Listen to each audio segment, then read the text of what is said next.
Chapter 21. Part 1. We arrive at the auto shop, and I look out the window to take sight of it. I notice a huge black letter sign that spells out Dylan's Diesel and Auto Repair. It's an old rundown building with white paint coming off the walls. It looks like it has been here for years. The garage is wide open to where I can see the cars parked outside, and then my eyes shift to men working on other vehicles located inside the garage. Chris opens the passenger door for me and holds out his hand. "You ready to go inside?" he says with a grin. I take his hand and he helps me out of the car. I feel the same roughness of his hand that I remember when he first helped me up from the floor. I smile. "Thank you, Chris." I let go of his hand quickly. That sounds familiar, doesn't it? As we walk toward the shop, I hear drills going off every so often and a familiar fragrance of dirty motor oil, chassis grease, and brake dust. He opens the front door for me and a bell goes off. I smile to thank him and he slightly nods. Why is Chris being nice to me now? A very buff and attractive older man comes out of the garage. "What's with me and muscular bodies?" "You must be Chris's friend, but didn't mention you were a woman," the man says. "What? Women can't be mechanics too?" I notice he's wearing a blue mechanic overall and on the right of his chest says, Dylan. I assume he must be the owner. He notices the look I'm giving him and quickly corrects himself. "No, I didn't mean it like that. We don't have very many women who come to this shop and it's nice for a change." He comes closer to me. "Between you and me, I believe women are better mechanics than men." "You know I can hear you, Dylan," Chris gabs. "Yes, I know. You guys always slack off out there and don't do anything." "At least with her," Dylan turns his gaze towards me. "We will get more work done around here." He cleans his oily hands with a red cloth and holds up his hand and I shake it. "My name is Mr. Miller, but you can call me Dylan." His amber eyes shift to Chris. Chris calls me Dylan. "My name is Sushiana," I smile. "That's a beautiful name," Dylan affirms. "Thank you. Should I give you a tour?" "No, I'll give her a tour," Chris says harshly and I scowl at him to be nice. "All right, you've been here since you were a little boy, you should know your way around the shop by now," Dylan confirms nicer than Chris did. Chris leads me to the garage and I follow right behind him. "You know, you can be nice for a change," I say to Chris. He laughs. "I am being nice." "That's what you call being nice?" I ask. "Yes," he shrugs. "It's who I am, they know me by now and I'm not going to change for anyone." He waves his hand at the space around us. "This is the garage, we will start here." The garage is empty and I guess the men had left when we were talking to Dylan. I look around to see a 2016 red Rolls-Royce Dawn and another dark blue Rolls-Benz. It looks like it's a 2012 or 2013, but I'm not too sure. Damn, these are expensive cars they were working on. "Everyone has already left, we'll be the only ones here," he tells me. "I thought you said that this place doesn't close till 8. "It does," he shrugs. "Well, technically it closes at 7, but I asked Dylan if he would leave the shop open because I was bringing a friend today." "You didn't tell him I was a woman." "I thought it didn't matter if you were a woman or a man. A friend is a friend." "Are we friends again?" I ask.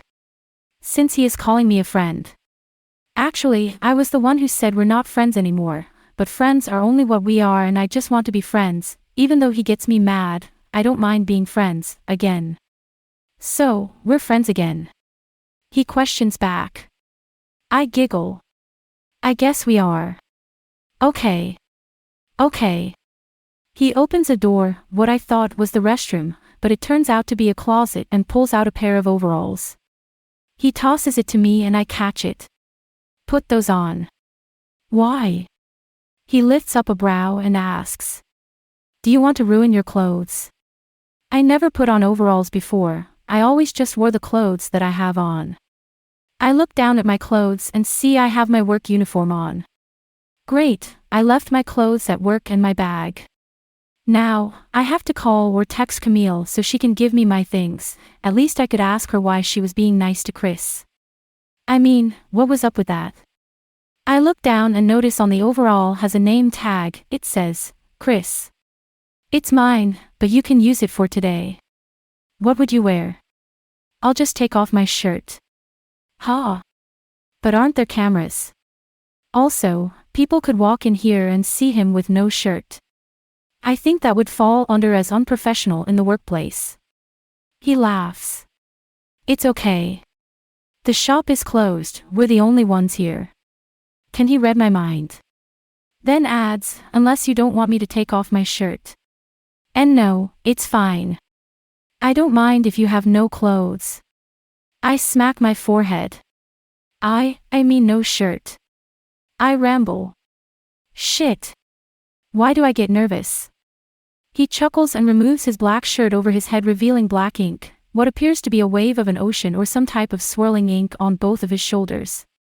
My eyes move more down to his stomach and see a red rose and the petals falling down to his hip, but a pair of fitted jeans are covering the rest of the petals. Chris grins as he catches me staring at him. You like what you see? He asks with that grin, and it's disarming. Oh shit. Stop with the staring, Sushiana. I draw my eyes away and slip on the overall over my clothes. The overall is way too big for me and it feels loose on my body. I continue to look down at the overall, so he won't see me blushing. I don't mind if you stare. I look up and catch sight of his eyes darkening. Chris. Man, where have you been? A man yells as he approaches Chris. Whoa. Dude, why do you have your shirt off? The man is a little shorter than Chris but has almost the same body as him. He has tight curly brunette hair and light green eyes, and wearing the same outfit as Dylan had on. I see his name tag says, Lucas. I thought he said we were going to be alone. Chris's eyes widen. Been busy. He ignores the other comment Lucas made. Oh, Lucas says, then turns to me and his green eyes shift toward my body. Chris, who is this? Chris is eyeing Lucas and he looks irritated. My friend, Sushiana, he says bitterly. You're just friends? Lucas asks him. He scans between Chris and me. Yes, he says quickly. Lucas comes closer to me and Chris steps closer to Lucas. I'm Lucas, see, he points to his name tag. And you're Sushiana, right? Unless your name is Chris as well. No. I'm Sushiana, I respond. Sushiana, are you seeing anyone? What question is that? Since my voice probably will betray me, I just shake my head no.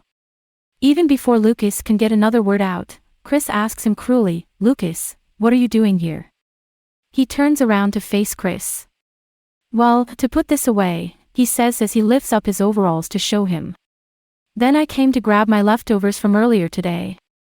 He tilts his head to the refrigerator, which I never noticed before until Lucas pointed it out. I forgot you were bringing your friend, but I thought you were lying because you have never brought anyone here and, he turns back toward me. I can see why you haven't been here in a while. Okay, time to leave, Chris says, grabbing Lucas's overall and hauling him out the door. Bye Sushiana, nice meeting you. Lucas yells as Chris pushes him out and I see there are tattoos on Chris's back, but since he's moving at a fast rate, I can't make out what they are. Bye Lucas, I manage to say before they're out the door. I giggle. What was that all about? After a few minutes, Chris comes back alone and has Lucas's overall in his hands. He goes straight toward the closet and throws the overall inside, he doesn't even hang it up. Is everything okay? I ask. Yes. Why? He questions back. Just asking. Why does he always answer with a question? He must know that drives me crazy, so I think he does it on purpose just to spite me. Okay, let's get started, he says with a smirk. We start on the red Rolls-Royce Dawn. He told me he's been working on it for quite a while, and this car needs a lot of work to be done to it. He heads to the red tool chest and pulls out a half-inch driver's socket and a torque wrench. Now that his back is towards me, the tattoos become more visible. The waves of an ocean or whatever it is, are connected to both of his broad shoulders and a car. It looks like his own Chevrolet on his lower back.